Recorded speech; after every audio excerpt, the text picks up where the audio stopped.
Europe లో భారతీయులకు free education. మరిన్ని వివరాలకు విదేశ్ కన్సల్ట్ 9676502888. నమస్కారం నారాజు గారు. పేరెంటింగ్ ఇవాళ ఆ సబ్జెక్ట్ మనం మాట్లాడుకోవాలి అనుకుంటే 360 డిగ్రీస్లో మాట్లాడుకోవాలి సార్. అటు లీగల్గా మాట్లాడుకోవాలి, పేరెంటింగ్లో లైఫ్ స్కిల్స్ గురించి మాట్లాడుకోవాలి, పేరెంటింగ్ టెక్నాలజీ గురించి మాట్లాడుకోవాలి, పేరెంటింగ్ ఎడ్యుకేషన్ గురించి మాట్లాడుకోవాల్సినటువంటి అవసరం ఇవాళ క్రియేట్ అయిందని చెప్పాలి. జనరల్గా పిల్లలు ఎలా ఉన్నారంటే పేరెంట్స్ అంటే ఎంత సంపాదించి వాళ్ళ చేతిలో పెట్టినా పరిస్థితులు పేరెంట్స్కి అనుకూలంగా లేదు. చివరికి వాళ్ళు అనాథ అయిపోవాల్సినటువంటి పరిస్థితికి వచ్చేసింది. ఈ ప్రాసెస్లో అంటే ఇప్పుడున్న జనరేషన్లో చాలా దారుణంగా జరుగుతుంది. అంటే వాళ్ళకి అసలు మాకు పలానా వాళ్ళు ఉన్నారు అనేటువంటి సపోర్ట్, ఆ భరోసా కూడా కనిపించట్లేదు అక్కడ. కరెక్ట్. ఇలాంటి సమయాల్లోనే లీగల్గా పేరెంట్స్కి పిల్లల తరపు నుంచి అంటే ఒకవేళ పిల్లలే పేరెంట్స్ని మోసం చేస్తే ఎటువంటి శిక్షలు పడే అవకాశం ఉంటుంది? ఇప్పుడు నాగరాజు గారు చాలా మంచి సబ్జెక్ట్ ఇది. బేసిక్గా పేరెంట్స్ అనాథలు అవుతున్నారు. ఓకే, మనము పిల్లల్ని అనాథలు అవుతాం చూసాము. బట్ ఈ మధ్యకాలంలో ఈ జనరేషన్లో పేరెంట్స్ అనాథలు అవుతున్నారు అని చెప్తంలో ఏమాత్రం డౌట్ లేదు నాకు. బేసిక్గా రీజన్ ఏంటి కూడా మనం క్లుప్తంగా డిస్కస్ చేసుకున్నాము. ఓకే, ఇప్పుడు మన బిఫోర్ జనరేషన్ వాళ్ళు వాళ్ళ పిల్లల్ని కష్టపడి పెంచి మంచి స్కూల్స్లో వేసి ఎక్స్పెన్సివ్ స్కూల్స్లో, కాలేజెస్లో, దాని తర్వాత వాళ్ళకి ఎక్స్ట్రా కరికులర్ యాక్టివిటీస్ కావాలంటే వాళ్ళని మళ్ళీ క్రికెట్ అని, ఫుట్బాల్ అని, లేకపోతే మ్యూజిక్ అని, ఇవన్నీ వాళ్ళకు వచ్చే శాలరీస్ కంటే ఎక్కువ ఖర్చు పెట్టి క్రెడిట్ కార్డ్స్ వాడి అప్పులు చేసి తర్వాత తీర్చుకుంటాము. అట్లా పెంచుకుంటూ ఒక స్టేజ్కి తీసుకొని వస్తున్నారు. తీసుకురాగానే ఇంజనీరింగ్ టైంకి వచ్చేసరికి ఇంకా నెక్స్ట్ మళ్ళీ ఎంఎస్ చేపియాలి అని యూఎస్కి పంపించాలా, లండన్కి పంపించాలా, కెనడాకి పంపించాలా అన్న ప్లానింగ్లో మళ్ళీ అప్పులు చేస్తున్నారు. అప్పులు చేసి ఎంతో కష్టపడి లేకపోతే ఏమైనా అప్పటివరకు ఏమైనా సంపాదించుకునే ఆస్తులు ఏమైనా ఉంటే అమ్మేసి పిల్లల్ని అబ్రాడ్కి పంపిస్తాం కూడా జరుగుతుంది. లాస్ట్ 20 ఇయర్స్లో మనం చూసుకుంటే 99.9% అంబిషన్ అందరికీ కూడా అబ్రాడ్కి వెళ్ళి జాబ్ చేస్తామే ఉంటుంది. 0.1% ఇండియాలో ఉండి ఇక్కడ ఏమైనా చేసుకుందాము అన్నట్టుగా ఉంటుంది. లేదా ఆస్తులు ఉన్నోళ్ళు లేకపోతే ఈ ఫిల్మ్ ఇండస్ట్రీకి నెపోటిజం ఉన్న వాళ్ళందరూ కూడా ఇక్కడే ఉండిపోతున్నారు. ఓకే, మ్యాక్సిమం వేరే మిడిల్ క్లాస్ కానీ హైయర్ మిడిల్ క్లాస్ కానీ 100% 99.9 కూడా వేస్ట్. 100% బయటకు వెళ్ళి చదువుకోవాలి లేదా బయట జాబులు చేసుకోవాలని చూస్తున్నారు. ఈ క్రమంలో ఏమవుతుందంటే వీళ్ళు చాలా కష్టపడి సంపాదించిన డబ్బంతా అమ్మేసి ప్లాట్లు కానీ ఇల్లులు కానీ అమ్మేసుకొని పిల్లల్ని యూఎస్, కెనడా లేకపోతే లండన్ ఏటో పంపిస్తాం జరుగుతుంది. జరిగిన తర్వాత వాళ్ళు వెనక్కి తిరిగి వస్తామన్నది ఇంపాసిబుల్ అవుతుంది. ఒకవేళ వచ్చినా పెళ్ళి చేసుకొని మళ్ళీ మరుసటి రోజే నెక్స్ట్ డే మళ్ళీ ఫ్లైట్ ఎక్కి వెళ్ళిపోతున్నారు. రైట్, మళ్ళీ వెళ్తే మళ్ళీ వచ్చే పరిస్థితులు లేరు. వీసా రూల్స్ కూడా ఫాలో కాకుండా ఇండియన్స్ బయట చాలామంది ఉండిపోయి ఇక్కడికి వస్తే మళ్ళీ వెళ్తాం కష్టమవుతుందేమో అని చెప్పి ఇండియాకి హాల్ట్ కూడా ఇవ్వట్లేదు. ఈ కేసెస్ చాలా చూస్తున్నాను నేను ఈ మధ్య. ఇమిగ్రేషన్స్లో చాలా ప్రాబ్లమ్స్ కూడా అవుతున్నాయి. బేసిక్గా వీసాస్ ప్రకారం చూసుకుంటే after 6 years or after 3 years వాళ్ళకి రూల్స్ ఉంటాయి. ఓకే, H1 ఎట్లా, H2 ఎట్లా, H4 ఎట్లా, ఇవన్నీ రూల్స్ ఉంటాయి. ఓకే, అట్లా కూడా వస్తే ఏమైనా మళ్ళీ వీసా వస్తుందో రాదో, ఎక్స్టెన్షన్ వస్తుందో రాదో అని భయపడి అక్కడక్కడ కంట్రీస్లోనే తిరిగి ఇల్లీగల్గా కూడా ఉండిపోతాం జరుగుతుంది. ఇల్లీగల్గా ఉండిపోయిన వాళ్ళు ఇండియాకి వస్తామన్నది ఇంపాసిబుల్గా. అట్లా చాలామంది భారతీయులు బయట ఉన్నారు. నాకు తెలిసిన వాళ్ళే ఉన్నారు, ఎవరో కాదు, నాకు తెలిసిన వాళ్ళే చాలామంది ఉన్నారు. రైట్, సో ఇట్లాంటప్పుడు వీళ్ళు వస్తాం రానోళ్ళు సరే వాళ్ళు రాలేరు. ఇక్కడి నుంచి వెళ్ళి వస్తాం అవకాశం ఉన్న వాళ్ళు కూడా ఈ కోవిడ్ వచ్చిన తర్వాత ఒక కొత్త రూల్స్ లాగా తల్లిదండ్రులు ఒంట్లో బాగాలేకపోయినా, ఇంతకుముందు తల్లిదండ్రులు ఒంట్లో బాగాలేకపోతే కోవిడ్కి ముందు కొంచెం వచ్చేటోళ్ళు. ఈ కోవిడ్ వచ్చిన తర్వాత ఈ తల్లిదండ్రులు ఎవరైతే ఇక్కడ కోవిడ్ ఎఫెక్ట్ అయిపోయారో వాళ్ళు అక్కడి నుంచి ఆన్లైన్లోనే అంత్యక్రియలు అది చూస్తాం జరిగిపోయింది. అది ఎందుకు పాసిబిలిటీ లేక వాళ్ళు రాలేకపోతున్నారు. వాళ్ళు వస్తానికి ఫ్లైట్స్ లేవు కాబట్టి అప్పుడు అవి జరిగినాయి. కోవిడ్ తర్వాత మనం కేసెస్ తీసుకుంటే నిజంగానే పాసిబిలిటీ ఉన్నా కూడా తల్లికి కానీ తండ్రికి కానీ ఏమైనా జరిగితే వచ్చే స్థితిలో లేరు. అది చాలా దౌర్భాగ్య పరిస్థితి. ఎలా సార్ అంటే మీరు చూసిన సందర్భాలు? ఎస్ ఇప్పుడు నేను అక్కడికే వస్తానండి. ఒక ఉదాహరణ తీసుకుందాము. బెంగళూరులో బెళగావి అనే ఊరు దగ్గర చిక్కోడి అనే గ్రామంలో మూల్చంద్ శర్మ అనే ఒక వ్యక్తి ఉన్నాడు. ఆయన బ్యాంక్ ఉద్యోగి. బ్యాంక్ నుంచి రిటైర్ అయిపోయాడు. బ్యాంక్ ఉద్యోగి. ఇట్లాగే నేను చెప్పిన ప్రాసెస్లోనే ఉన్నవన్నీ అమ్ముకొని పిల్లల్ని ఒకరిని అమెరికాకు, ఆఫ్రికాకు, ఒకరినేమో కెనడా, కూతుర్ని కెనడాకి పెళ్లి సంబంధం చూసినట్టున్నాడు. కెనడాలో సెటిల్ అయింది. కొడుకు ఆఫ్రికానో అమెరికాలోనో ఉన్నాడు. ఓకే. సో ఈయన బేసిక్గా వైఫ్ కూడా చనిపోయింది. ఈయన సింగిల్ పేరెంట్ అయిపోయాడు. ఓకే. ఈయన యాక్చువల్గా ఫారెన్కి వెళ్ళిపోదాం, కొడుకు దగ్గరకో కోడల దగ్గరకో ఎక్కడికైనా వెళ్ళిపోదాం, ఇంక ఇక్కడ ఎవరు లేరు కదా అనుకొని ఆలోచిస్తూ ఉన్నాడు. బట్ వీళ్ళెవరు రెస్పాన్స్ ఇవ్వలేదు ఈయనకి, ఈ పెద్ద ఆయనకి, రిటైర్ అయిపోయిన వ్యక్తికి. ఇంక ఇక్కడ ఈయన ఏం భార్య ఉన్నంత వరకు ఓకే, భార్య కూడా లేదు. ఈయనకి ఎవరు రెస్పాన్స్ ఇవ్వలేదు, కొడుకు కానీ కూతురు కానీ. ఈయన వెళ్దామని ప్రయత్నించినా వాళ్ళు వీసాకి సంబంధించిన ఈ టెక్నికల్ ఇష్యూస్ ఉంటాయి, అవి ఉంటాయి, ఇవి ఉంటాయి అని చెప్పి వాళ్ళ ఫాదర్ని ఇగ్నోర్ చేశారు, రానియకుండా చేశారు. ఏదైనా కారణం ఉండొచ్చు, రానియకుండా చేశారు. క్రమంగా ఈయన బెంగ పెట్టుకున్నాడు, పిల్లల మీద బెంగ పెట్టుకొని ఈయన బేసిక్గా అనారోగ్యానికి పాలయ్యాడు. ఇల్ హెల్త్ వల్ల ఓకే హాస్పిటల్లో అడ్మిట్ అయ్యాడు. రైట్. అడ్మిట్ అయిన తర్వాత ఇంకెవరు లేరు అని చెప్పేసి ఆయన క్లోజ్ ఫ్రెండ్, ఆయన బ్యాంక్లో ఆయనతో పాటు పనిచేసిన క్లోజ్ ఫ్రెండ్కి కబురు పంపిస్తాం జరిగింది.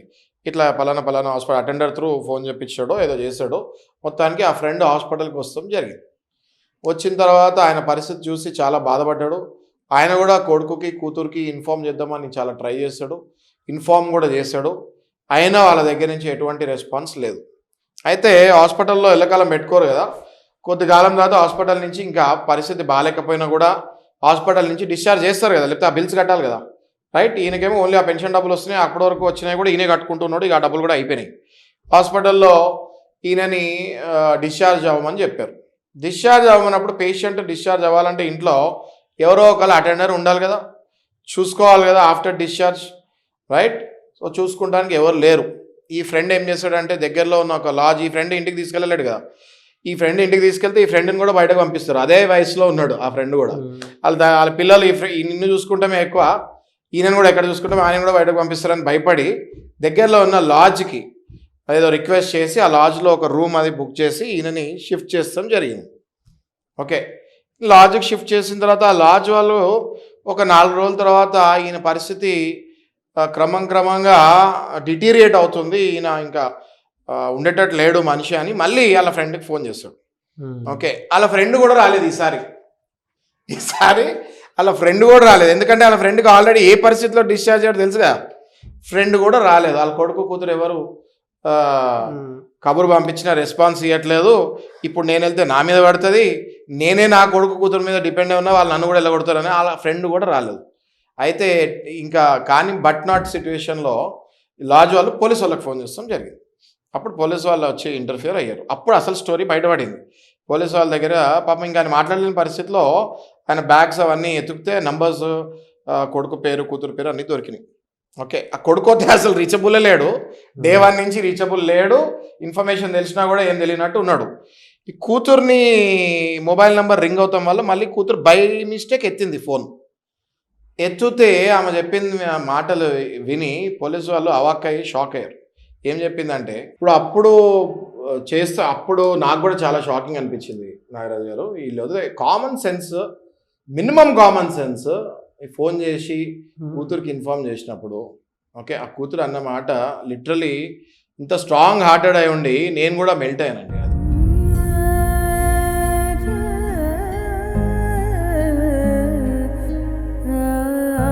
ఎట్లా అంటే మీరు ఏం చేస్తారో చేసుకోండి, మాకు సంబంధం లేదు, ఏ హాస్పిటల్లో జాయిన్ అయ్యాడో ఎవరు అడ్మిట్ చేశారో మాకు తెలియదు అని కన్న కూతురు అట్లా అనేసరికి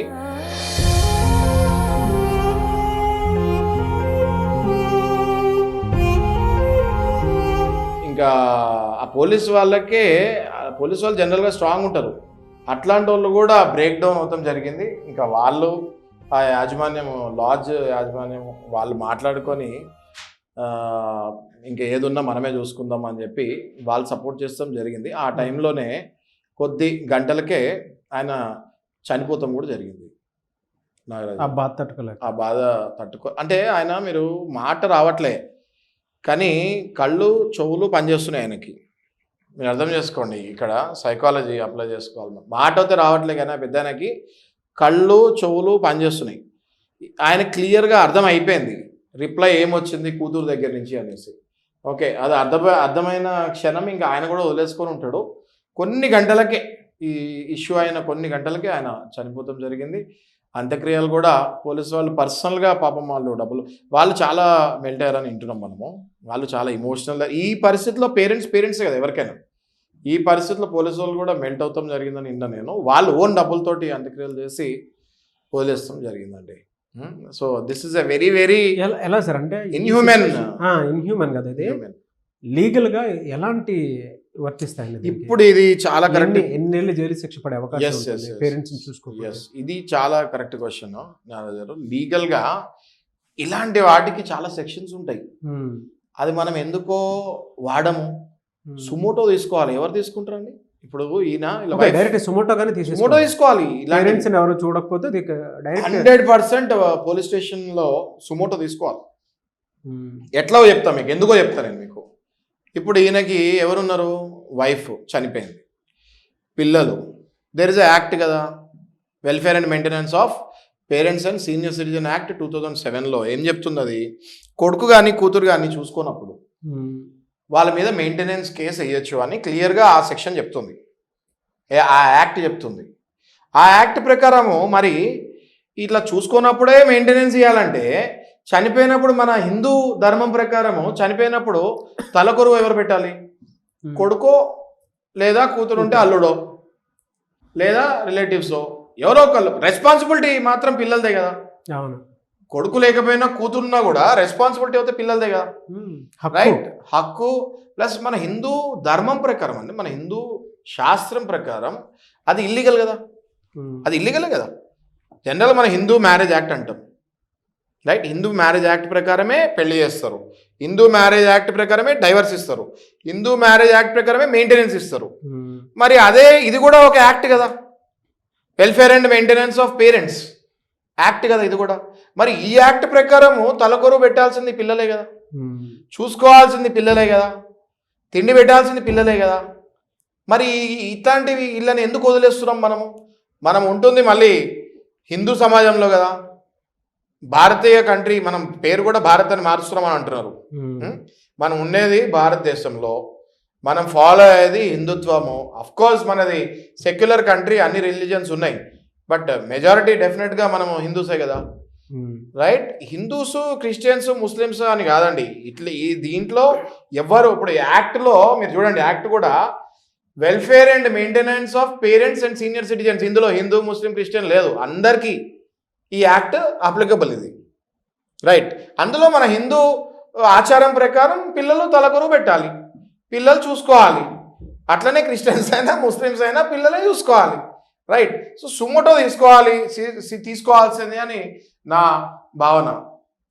ఈ కేసులో ఎందుకు సుమోటో అంటే లాస్ట్ సీన్ చూడండి, ఎప్పుడైతే ఇట్లా పోలీసులకు తెలిసిందో దట్ ఈస్ నాన్ సెన్స్ కదా, కూతురు అట్లా మాట్లాడుతాం కూడా.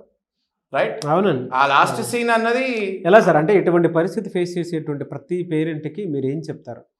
నేను సీరియస్గా పేరెంట్స్కే కాకుండా మన గవర్నమెంట్ని కూడా ఏం విజ్ఞప్తి చేస్తున్నా అంటే, ఇట్లాంటి కేసెస్ కొన్ని సుమోటోగా తీసుకుంటే మనము ఈ జడ్జ్మెంట్స్ ఏవైతే వస్తాయో దాన్ని సైటేషన్స్ లాగా పెట్టి ఇట్లాంటి కేసెస్ రిపీట్ అయినప్పుడల్లా కూడా మనం ఈ సైటేషన్ అంటే ఈ జడ్జ్మెంట్ ప్రకారం వీళ్ళకి ఈ పనిష్మెంట్ పడుతుంది అని చెప్పాలి. ఓకే. చెప్పిన రోజు సమాజంలో ఒక భయం కూడా క్రియేట్ అవుతుంది. ఇప్పుడు మనం భార్యాభర్త విడిపోతే భార్యకు మెయింటెనెన్స్ ఇవ్వాలి అన్న భయం భర్తకు ఎప్పుడైనా ఉంటుందా? ఉండదండి. భయం క్రియేట్ చేస్తేనే కదా చట్టాల్లో మనము బాగుపడేది. రేప్ చేస్తే చంపేస్తారు, రేప్ చేస్తే 20 ఏళ్ళు శిక్ష. ఇప్పుడు మారుస్తున్నారు ఇంకా చాలా. ఇప్పుడు కొత్తగా వచ్చినాయి ఐపీసీ కాస్త భారతీయ న్యాయ సంహిత కింద చేంజ్ అవుతుంది. ఇప్పుడు ఇంకా చాలా సివియర్ పనిష్మెంట్స్ వస్తున్నాయి రేప్కి. మరి రేప్ చేస్తే ఉరిశిక్ష చేస్తామన్న భయం ఉంటేనే రేపులు చేయరు. భార్యను వదిలేస్తే మెయింటెనెన్స్ ఇవ్వాలి అంటే భార్యను వదలరు. అట్లనే తల్లిదండ్రులను వదిలేస్తే ఈ శిక్ష అన్న చెప్తే అప్పుడు తల్లిదండ్రులను కూడా వదలరు, తల్లిదండ్రులు కూడా అనాథలు కారు. ఇది ఎందుకు మనం పెట్టట్లేదు? అందరూ ఆలోచించుకోండి, ఎందుకు పెట్టట్లేదు? ఇది పెట్టాలి. పోలీస్ వాళ్ళు కూడా ఇది గవర్నమెంట్ని విజ్ఞప్తి చేసేది అది ఒకటే. కావాలంటే మనం అఫీషియల్గా ఒక లెటర్ కూడా ఇద్దామండి గవర్నర్కి. ఇట్లా తల్లిదండ్రులు ఎవరైతే అనాథలుగా చనిపోతున్నారో వాళ్ళని కొన్ని పోలీస్ స్టేషన్స్ సుమోటోలాగా తీసుకొని కొన్ని జడ్జిమెంట్స్ మనకి ఇప్పుడు కావాలి, ఈ కాలంలో కావాలి. ఎందుకంటే వలసలకు పోయినట్టు పోతున్నారు అమెరికాకి, ఆస్ట్రేలియాకి, కెనడాలకి ఎక్కడ ఉంటున్నారో పిల్లలు తెలియదు తల్లిదండ్రులకి. తల్లిదండ్రులకి వాళ్ళ పిల్లలు ఎక్కడ బతుకుతున్నారో కూడా తెలియదు. అక్కడున్న పిల్లలకి ఇక్కడ తల్లిదండ్రులు ఎలా ఉంటున్నారో తెలియదు. మినిమం బాధ్యతనే తీసుకోవాలి. ఓకే, నేను వలసలు పోతా చెప్పట్లేదు, ఫోటోగా తీసుకోవాలి. అండ్ ఇందాక అన్నట్లు తప్పకుండా దీంట్లో ఒక లెటర్ కూడా ఇచ్చి గవర్నమెంట్కి 100% అండి. ఇందులో కాన్స్టిట్యూషనల్ హెడ్ మనకి నాగరాజు గారు, కంట్రీకి కాన్స్టిట్యూషనల్ హెడ్ ప్రెసిడెంట్ అండి, స్టేట్కి కాన్స్టిట్యూషనల్ హెడ్ గవర్నర్. సో గవర్నర్కి 100% మన తరపున మనం ఒక లెటర్ ఇవ్వాలి. ఇచ్చి ఇట్లాంటి సుమ్ముటో తీయండి అని చెప్పి గవర్నర్ గారికి మనం విజ్ఞప్తి చేస్తే, ఇట్లాంటి కొన్ని సైటేషన్స్, జడ్జిమెంట్స్ బయటకు వస్తే 100% సమాజంలో పిల్లలందరికీ ఒక భయం క్రియేట్ అవుతుంది. చాలామంది తల్లిదండ్రులకి అంటే పిల్లల కోసం ఎదురు చూపులు చూసి కళ్ళు కాయలు కాసిపోయేటువంటి పిల్లలకి అంటే పేరెంట్స్కి ఇవాళ మీరు ఒక మంచి ఆక్సిజన్ ఇచ్చినటువంటి విషయం చెప్పారు.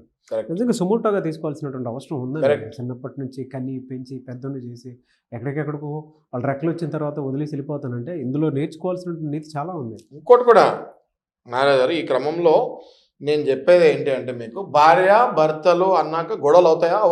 అవుతాయి. తల్లిదండ్రులు పిల్లలన్న గొడవలు అవుతాయి. భార్యని భర్తని గొడవలు అయినప్పుడు తెల్లారి కలిసిపోతున్నారు కదా.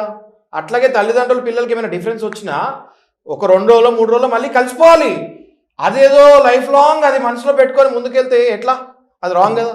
అందుకే ఖచ్చితంగా ఇది సుమోటోగా తీసుకోవాలని నేను భావిస్తున్నాను. డెఫినెట్గా అండి, నేను కూడా అదే కోరుకుంటున్నాను. థ్యాంక్ యూ అండి. Thank you so much Shashikanth గారు. Thank you Naraju.